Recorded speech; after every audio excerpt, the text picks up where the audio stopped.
ہمارے علماء کرام اکثر یہ بات کرتے ہیں کہ آپ نے جو فقہی مسائل ہیں اس کو سمجھنے کے لیے کسی نہ کسی امام کو فالو کرنا ضروری ہے، مطلب کسی نہ کسی کی تقلید کرنی ہے. تو آپ اس حوالے سے کیا رائے رکھتے ہیں؟ ہم کہتے ہیں کہ اماموں کے جو مسائل ہیں وہ تو آج کے دور میں آبسلیٹ ہو گئے ہیں. ویسے ہی مجھے بتائیں، میں نے کس امام سے پوچھنا ہے کہ یہ پوڈ کاسٹ میں جو مائک سامنے رکھا ہوا ہے اور یہ کیمرہ، یہ حلال ہے حرام؟ میں اس امام کی تقلید کر لیتا ہوں. بتائیں امام حنیفہ کیا فرماتے ہیں اس مسئلے میں؟ مفتی نہیں، قریشی صاحب سے پوچھ کے بتا دیں، وہ کیا کہیں گے. وہ کہیں گے ان بیچاروں کو تو پتہ ہی نہیں ہے. یہی تو ہم بتا رہے ہیں، تقلید تو ویسے ہی ایک نٹوریس چیز ہے. جو جدید فقہی احکام و مسائل ہیں وہ تو قیامت تک نئے ہوں گے. امام حنیفہ آپ کو یہ تو بتائیں گے کہ کھچر پہ بیٹھنا ہے یا گدھے پہ. میں نے تو پوچھنا ہے کہ امام صاحب مجھے یہ بتائیں کہ ہوائی جہاز میں نماز کیسے پڑھنی ہے اور ٹرین میں کیسے پڑھنی ہے اور بلٹ ٹرین میں کیسے پڑھنی ہے. تو اس دور کا ابو حنیفہ بتائے گا نا. تو تقلید تو مر گیا نا.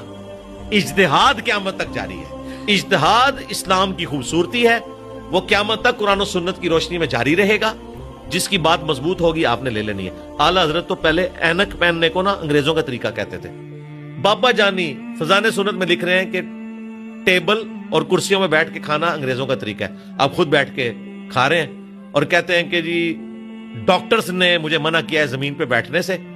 پھر میں نے مفتی صاحب سے مشورہ کیا تو مفتی صاحب نے کہا کہ آپ کرسی پہ بیٹھ کے کھانا کھا لیں.